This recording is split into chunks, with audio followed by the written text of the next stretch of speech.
Yeah. Oh, hello, everybody. Welcome back to you to You Are Radically. Why am I saying You Are Radically Loved? Hello, everybody. Welcome. Welcome back to Radically Loved. I am so beyond excited for our guest today. She is a New York Times bestselling author. She's a spiritual guide, a meditation teacher, and she is probably one of the most, how do I say, like one of the most inspiring and just grounded forces in our modern world of spiritual teachers. And she is just such a force. I love following her on Instagram, and I just finished reading her new book called You Are More Than You Think You Are. And she's here today. Kimberly Snyder, welcome to the show. Oh my gosh, Rosie, thank you so much. What a beautiful intro. I'm so excited we could get together. I'm so excited to talk to you. Yeah, me too. I mean, as I showed you, and I'll show everybody here too, there was so much that spoke to me reading this book. Everything, I felt like you were talking to me Mm. directly.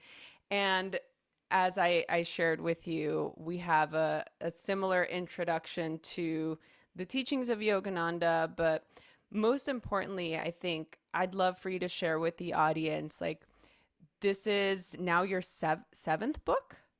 Sixth book, Sixth yes. book? Oh my Yes. goodness. And to me, like, this just felt so deep. Not that your other stuff didn't feel deep. Definitely don't mean that, but I'm just saying, like, for me, maybe where I'm at in my life, it just felt very, yeah, it felt very deep and very needed. And everything that you talk about, about our thought patterns, especially with what's going on in the world right now, I felt like this book is exactly the medicine that we need. So, what Thank you. inspired you to write this book? Okay, so great question. There's two little sub parts of that story. The first one, Rosie, is I share this in the first chapter that when I was starting out, when I was graduating from college, I didn't really know what I wanted to do. At one point, I thought I might be a doctor. I went in with a partial science and math scholarship to college, and then I interned in a hospital one summer and realized that wasn't my journey. So then I saved up some money. Then I started backpacking and I thought it might just be a few weeks, but I ended up doing it very inexpensively. And I bought a car in Africa, for instance, and I lived out of it for 7 months. And then I sold the car back. I was in Asia for 18 months, just living, again, a few dollars a day. And I was, again, looking back, I was seeking something. I was seeking, relief from my anxiety and my insomnia and my extreme self-doubt. And I had grown up in a almost completely, well, 100% pretty much Caucasian white town. And I'm, mixed race. And I never kind of felt like I felt in or fit in. And I also had a lot of bloating issues and acne and constipation. So I was just Oh not man. comfortable in myself. So I was, traveling and traveling, and I ended up realizing that I could do it a lot. I could extend it because I was doing it so inexpensively. And the place that had the biggest impact on me was India. So the first time I went for 3 months. And then I had this ticket where I circled around and I went back for another extended period. And it was here, Rosie, that I started to learn about yoga and meditation really for the first time. And, as we were talking about the going to the roots of yogic science, which is so much more than the poses. It really Yes. teaches us how to concentrate our energy and withdraw energy from being so involved out here into finding this real place of power and connecting to the true self. So I found the teachings of Paramahansa Yogananda in this little bookshop in Rishikesh. And so I was starting to work with these practices. So fast forward 3 years, at the end of 3 years, I come back. I had been doing the practices at this point. Still didn't know what I wanted to do with my life. I was broke. I had no money coming back, but I kind of gathered enough to sublet this place. And I went back to teaching yoga asana. So I was teaching and then I was going back to nutrition school.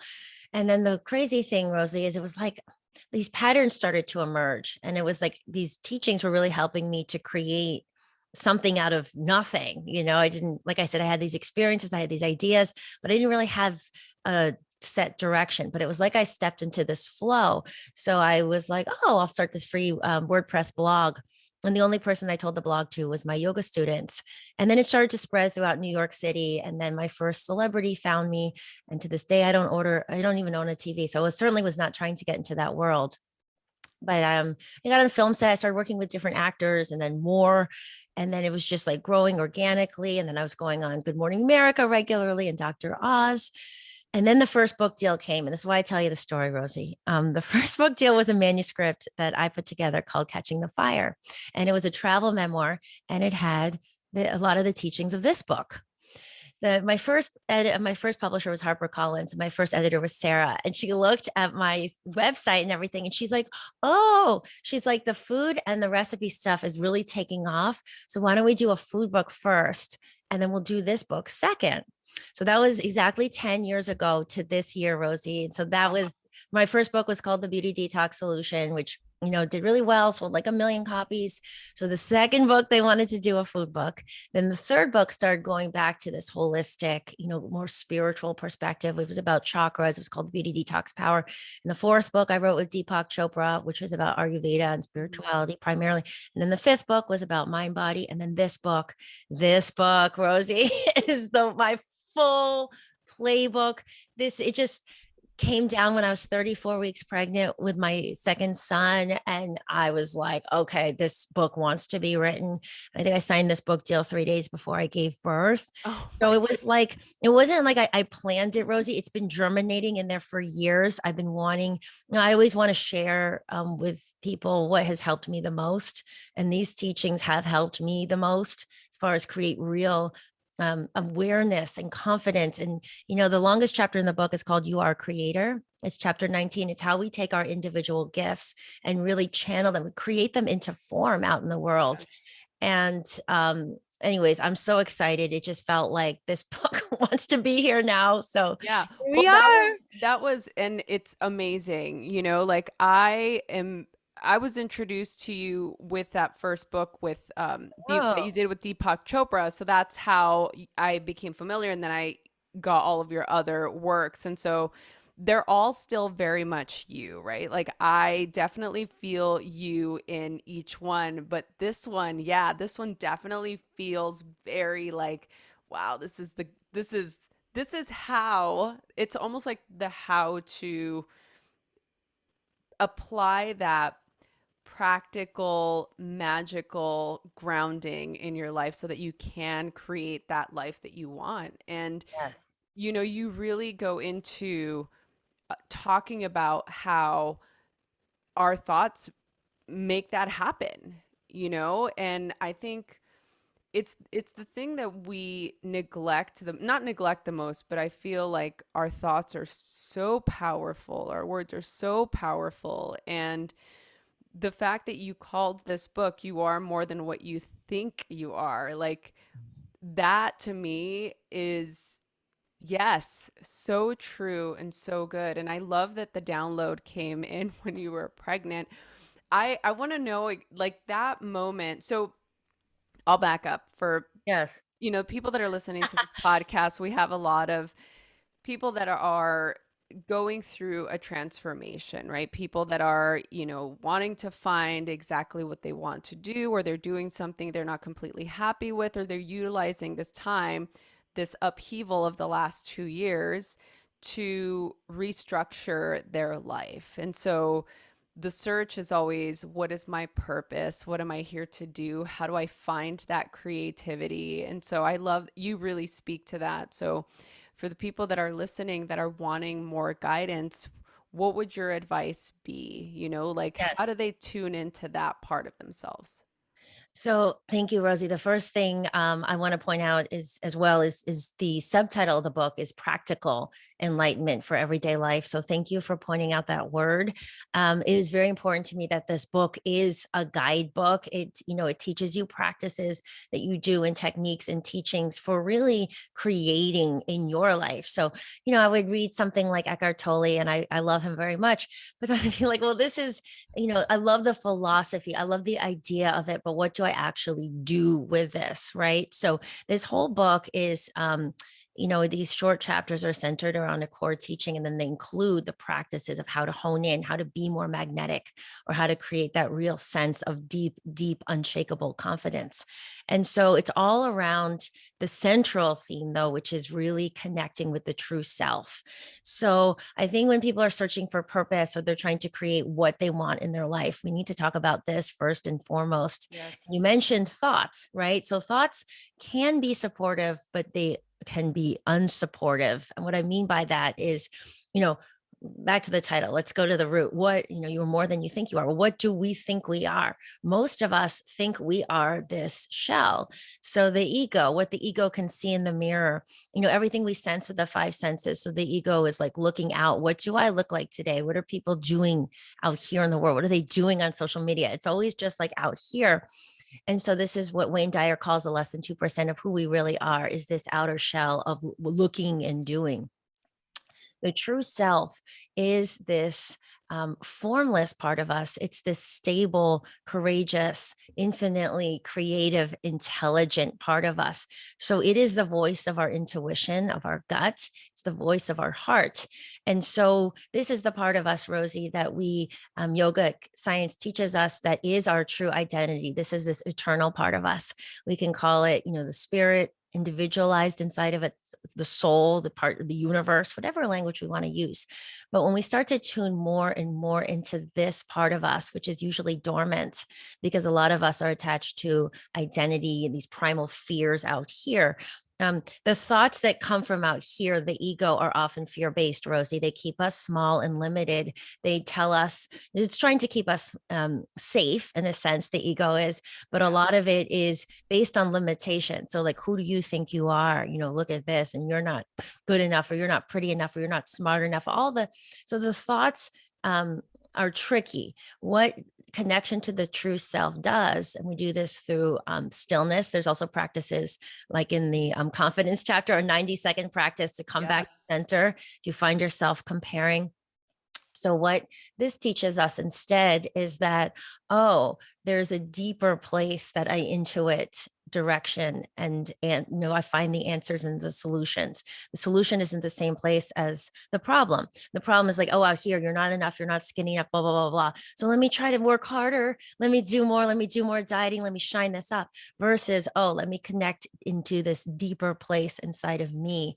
And from the inside out, I transform my life. From the inside out, I create. So, what does that mean in a practical sense? It means, first of all, we need to balance our time in outer doing and these practices of inner connection. So, for instance, in the morning practice that I teach, hot water with lemon, putting something nice and nourishing in your body with vitamin C. And that is, the heat helps stoke Agni, digestive fire. You're taking your SBO probiotics, and then you're meditating. So it's not just these physical things, heating up the water and squeezing the lemon. You're doing things out here. But even more important is taking this time to connect. And the practical enlightenment meditations that I teach are, 7, 8 minutes. You can sit longer, but it's time to tune inward and to withdraw the senses and to connect in. And this is so practical for being able to listen to your intuition, being able to listen to your body, to know when you're really hungry, to know what foods you need, to know which relationships are toxic and which are nurturing. So when I started to do this, and when I see people start to just make these little steps, Rosie, just 7, 10 minutes, you start to see these big shifts happen over time, because now we are working with energy in a different way.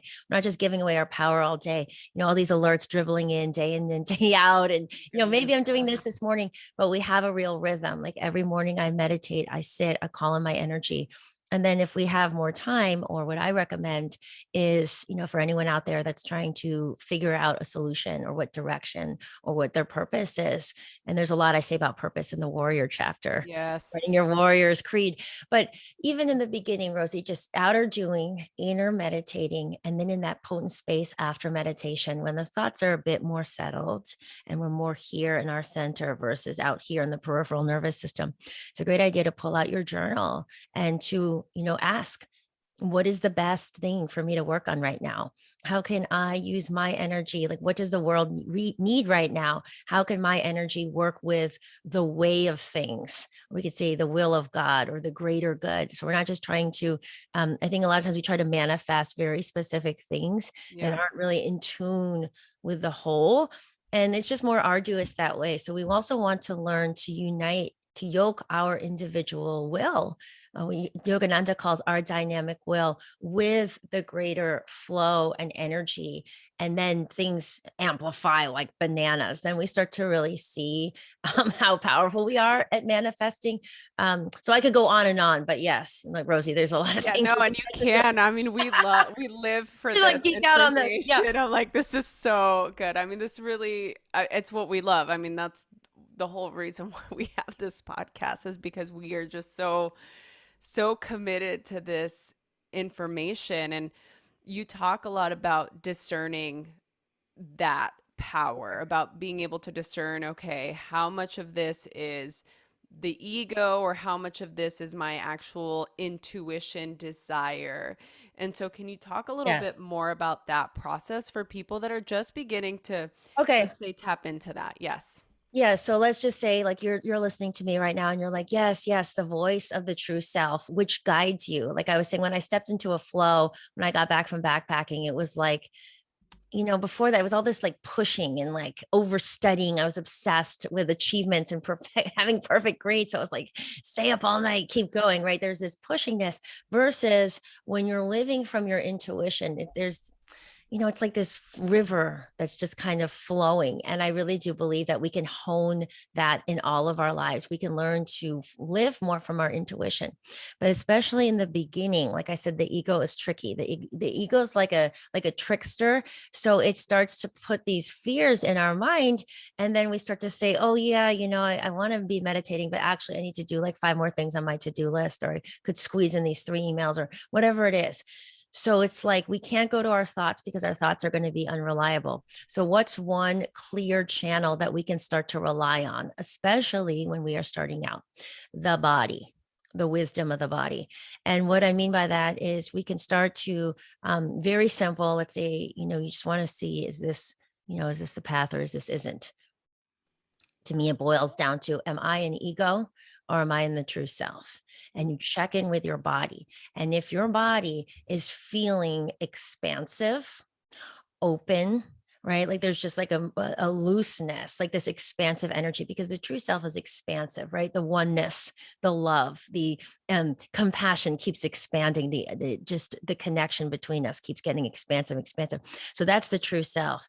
If you start to feel constrictive, let's say you're in a conversation and it kind of like, maybe people aren't feeling that good that day. So it ends up being gossipy or like talking shit about people or whatever it is, you will feel in your body, this isn't in alignment with my true self. So you'll feel constricted. You'll feel a tightness. For me, it's usually my upper abdomen, but sometimes it's in the heart or even in the shoulders. So you can start to tune into your body in any given moment. Am I in true self? Am I radiating out? Am I feeling expansive or am I feeling constricted? So by nature, that feeling of constriction is mirroring what is happening. It just means we're identifying more. We are aligning with the ego versus with the true self. So in those moments, we want to make a shift. We just want to pause. Oh, I'm identifying with the ego this moment, or this thought is of fear. This is of the ego. We need to pause and recognize what that is. So we start to link that feeling in our body with what's happening. And it starts to become easier and easier to center ourselves back. Take a few breaths, remind ourselves, get up, maybe change the environment, take like a 5-minute walk or go to the bathroom, shift the environment, and then come back here. Sometimes I like to feel the bottoms of my feet or my hips on the seat. And I just remind myself, we're here. Love is here. Connection is right here. I don't want to be, out here like plotting in the future, in the past, ruminating like this is here, right now. The true self is here. So we use these practices to keep correcting time and time again. Yes, it's so good and it's so true. And I love the very tactile experience of what those differences are because oftentimes people don't know how to discern that. And I think that's a perfect way to describe the difference. And I could actually feel it even as you were Yes. talking about it in my body as you were describing it. you know? It's amazing, this work, Rosie. It gets deeper and deeper. And one thing I want to emphasize is that it's experiential. So you mentioned you felt it in your body, and as we go through these practices and we learn, how to do this work, it does take a little bit of work to align to it. But I promise, like he'll say, "Is this going to take work?" I'm like, "Yes," but I can almost promise, I can almost guarantee it's not more work than you're already doing. It's just a shift of focus, but it's not Mm, something you can just read about. So I want people to read the book, but actually apply the practices, and you start to yeah. see this energy shifting in your life. So for Yeah. me, Rosie, this is, years ago, I was in India, and it's like you kind of like go in and out of the practice, over time, I think, especially when things are going well. But one of the things that I describe in the book is my rock bottom moment, or period, which was about 4 years ago. And when you go through rock bottom, that's when it's like you either believe in these practices or you don't. And so that was my period for really diving deep in. And I would say the genesis of this book really started then, um, deeper than the version I was going to do 10 years ago. I'm glad I waited. But Oh, in this period, Rosie, I was a new mom. My son wasn't a year old. And then we got this cancer diagnosis for my mom. And it was like, what? Like Christmas was here, she was normal. And then February, the diagnosis came, and then in March she passed. So it was like boom, 6 weeks. And then after some period after that, it just, just for different reasons, wasn't feeling right, wasn't working out. So then I moved out on my own. So it was like I was a new mom. I lost my mom, and then I became a single mom. And so it was during this period that I got the advice from a monk, actually from the Self Realization Fellowship. And he said, Kimberly, he's like, just treat your home like an ashram for 5 months. This was pre COVID, right? So this is like oh a self man. imposed Yeah. isolation period. I was taking care of my son. I was doing my work, doing my podcast. But other than that, I just went deep into all the ancient texts. I read the Upanishads, the Mahabharata, Rumi, the New Testament of the Bible. I was just the Bhagavad Gita. I was just reading and reading and meditating, Rosie. And it was this deep period. And I described this in the fearlessness chapter. And what happened at the end of the 5 months was rose up out of that period, and out of the grief, and out of, the bewilderment of like, this is not how my life, I didn't think it was going to turn out this way. And there was this real sense of trust for the first time. And I didn't realize I didn't have a trust issue. I didn't realize I had a trust issue before, but it was manifesting in trying to control things and keep things safe in the world in all the ways in which I think a lot of us do. And this trust just came with this resiliency of connection to the true self that I believe that everyone can develop. And the reason I share this, Rosie, is so powerful when we transform our lives from the inside out, and everybody can learn to connect more with the true self. So not only did I feel trust, but I felt wholeness. I felt I was, complete for the first time. So then I was like walking around the world, not trying to get stuff from people, because I Mm, think we give our power. We're trying to get love. We're trying to get validation. We're trying to get compliments, people to agree with us, to see our opinion, to see us. Instead of trying to get stuff, we can show up in this fullness, this real abundant energy. And instead, that's magnetic, that pulls things in. So, some months after that period, I was just going around, and I actually went to this random dinner party with someone that had come on my podcast. We did this podcast exchange, someone I didn't know very well, Rosie, but I was like, okay. So, there's yeah. 12 people, and one of them ended up being my husband, John. So I was like, if I hadn't done this work about tuning into intuition, so I was living more from this place of sensing and feeling energy versus the overthinking, Thinking. Yes. overanalyzing ego, John probably would have gone right by me, because in my thinking ego brain, oh, he's not my type, right? Because he's covered in tattoos, gold grill in his teeth, I'm plant-based, he's like a huge meat smoker and like motorcycles, MMA. It's like this guy couldn't be more different. But it was like this pulse, Rosie, like, oh, like, it's like when we do this work, we start living in a different, just like a different dimension. It's, quantum physics is teaching us. We just don't see with our physical eyes. We have Yeah. the vision of the third eye. This is the real sensing. This is intuition. This is how we live life from a deeper place. So I Yes. sensed John, and he sensed me, even though he said he would never get married. And so, long story short, the third day we met, he told me he loved me. And it's just rolled along. But I bring this up to show how different life can be. And for me personally, someone that was so riddled with anxiety, insomnia, controlling things, playing safe, all this stuff, it's like, no, we can transform, we can show up, we can claim that soulmate love, we can claim more, whatever it is, prosperity, financial abundance, opportunities. I think about where I was when I came back from backpacking, Rosie. I would get 3 oranges for lunch because they were $1. And I read a study that oranges kept you the fullest of any fruit. Oh, So I was like really living on the edge to, being able to really create this life that I wanted to create. yeah. Know it's possible for everybody. Wow. Oh, Kimberly, literally so inspiring. I love that you shared that story.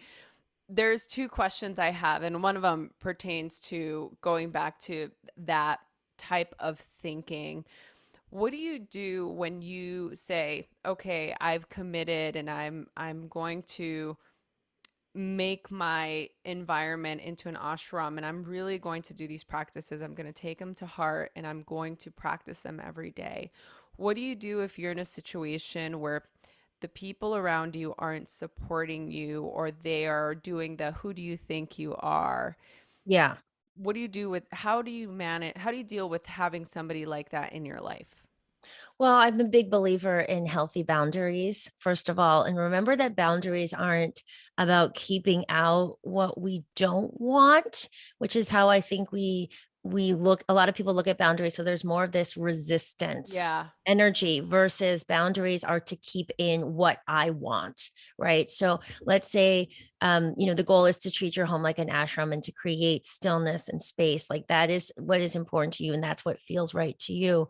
So in this case, you can either, depending on the situation, depending what's going on, you can express it to that person, be like, okay, it's really important to me. I'm prioritizing, this is my meditation space, or this is my time. And you can really state it from a place of clarity, but always keep love in your voice and firmness, but really just let it be known like this isn't a negotiable thing. And so you're not really, when you come with that clarity, it's not inviting in, questioning. Like, I'm not asking for your opinion. I'm sharing this with you. And so if the person says something sort of derogatory or, negative or whatever it is, it's sort of like, knowing the true self and this power of being grounded, knowing you do not have to defend yourself. You do not have to explain yourself. And this person does not have to get it. And that's really what I started to realize, this power of autonomy when I was connected here. I used to spend so much energy trying to get people to like convince them, like, oh, this is why I don't have dairy. I got a bunch of studies, right? Or like, oh, this is what I believe. And now it's like, no, like it's here. This is what I'm living. This is my truth. And I'm sharing this with you. But when we come with that strength, Rosie, it's people respond differently because a lot of the ways that we give our power away, if we're not clear, I'm not looking for your approval here. I'm, Right. I'm just sharing that. So, and sometimes we don't have to share all the details with someone if they're not really in a place to understand what's going on, limit the information. Yeah, exactly. I'm with you on that. I support that 1000%. I love what you said about instead of thinking of boundaries as sort of like being on the defense, pushing Yes. out that something requires more energy because I feel that could also be daunting for some people that have issues setting boundaries. I like the idea of thinking about it as conserving the energy or the prana that you already have. Right? Yes. So conserving as opposed to, oh, now it's going to take more energy for me to push this energy away. Exactly. And this also comes from this deep place of deserving that I think is also really important that we start to embody, which goes to confidence, which maybe I could touch on that for a second, Please Rosie. do. I get a lot of questions, and I'm sure you do too, about I'm not confident or I'm not feeling good about myself or all this stuff. And again, the root issue of all these confidence issues goes back to, am I identifying with the ego? or am I identifying with the true self? And if we're identifying with the ego, we will never be sustainably confident. Why? Because our looks are always going to change, right? If I'm confident, oh, look at my great eye makeup today, or my eyelashes are looking amazing, or my hair, whatever. Guess what? The next day, you have a really bad hair day, whatever, right? Or you gain the weight. Or for me, when I look back, Rosie, it was like, oh, I was confident because I was number one in my class. I was the smart one. It was always about these achievements. But then as time goes on, oh, maybe someone else got a better grade, or maybe someone else da da da da da. So it's always this, what I say in that chapter is this surface confidence that tends to we get dinged around a lot. We may feel good one day, and then the next day we're like, oh, I just saw someone on Instagram and she is way more fit than me. Right? You know what I mean? So all this out Yeah. here. So it's like layers of an onion. We peel away and peel away. Like, what's the real confidence? What should we really be confident about? And so it comes down to this core statement that I love very much. And it comes, ancient story when Moses, by the way, Moses is the name of my second son. Moses asked the Almighty, what is this? What are you? And it was the one statement, Rosie, I am that I am. So think about the power of that. I am that I am. So in the very core sense, we are who we are. This is it. So I'm confident because I am alive and breathing, and I'm a unique creation of spirit. I am. So when we get down to that and the meditation, the practices in that chapter about really rooting into this core part of us that no one can take away. Nothing can be compared from this place. It will not age. It is eternal. It is powerful. It is already ours, Rosie. So it's not about getting confident from shining up the surface. We'll shine out here. We can Totally. play with those things. We can have fun. We all like, you know, makeup and stuff like that. But that shouldn't be where our self worth derives from. It comes from this inner place. And so as we anchor more and more into this place day in and day out, we just show up with a very different frequency that people feel. It draws people in like, oh, what's she up to, what's going on there, because it's this deep sense of naturalness, it's this deep sense of comfortability. There's an easefulness, and being relaxed does attract more in. There's more harmony in that, so projects tend to work out easier. There's less blocks in, with management and things like that. I see it play out in businesses and with clients and people all the time. There's just this again, going back to expansion and oneness and connection, we're more connected to ourselves. So then we're more connected to the whole. Yes. Oh, Kimberly, I want to continue this conversation forever. And I am also a big fan of the Feel Good podcast. So Oh, amazing everybody, love. yes. So everybody that's listening or watching this video, please check that out. I want to be respectful of your time, and all this is doing is it's creating the opening for you to please come back and have another Oh, conversation wonderful. with I'd love us. to. Um, for people that are watching this or listening to this podcast, where can they go for more information? So the book is out this week. You are more than you think you are, which you can get anywhere books are sold, Amazon, Barnes and Nobles, so on and so forth. And then all the information on me can be found on my website, mysolluna.com. That's SOLLUNA.com. So it's my full wellness brand. We have the Solluna Circle, which is our Mhm. online support program, Feel Good podcast. We also have amazing supplements, high performance skincare, digital courses, so on and so forth. All of the tings are there, everybody. We will link that in the show notes. If you're watching the video on YouTube, it'll be in the description below. So please be sure to check it out. I want to just take a brief moment before I ask you the final question, Kimberly. Like, all of the work that you've done, all of the books that you've written, and this one specifically, as I said, it really spoke to deep in my soul. So I know that you were in that deep, grounded place when you wrote it. So I just want to say thank you on behalf of me and all of the entire Radically Loved community. We're so grateful for you, and we're so grateful that you joined us today. Thank you for all the work that you're doing and the work that you continue You. to do. Thank you so much, love. I took that in. I appreciate it so much. So the final question is in regard to how not how, but why we created this podcast. We created Radically Loved as a place for people to go, to get inspired, to feel supported. And the idea is that we are radically loved by God, source, higher power, whatever you believe in, the universe works for you and not against you. And so the final question to you is, how do you feel radically loved? Wow.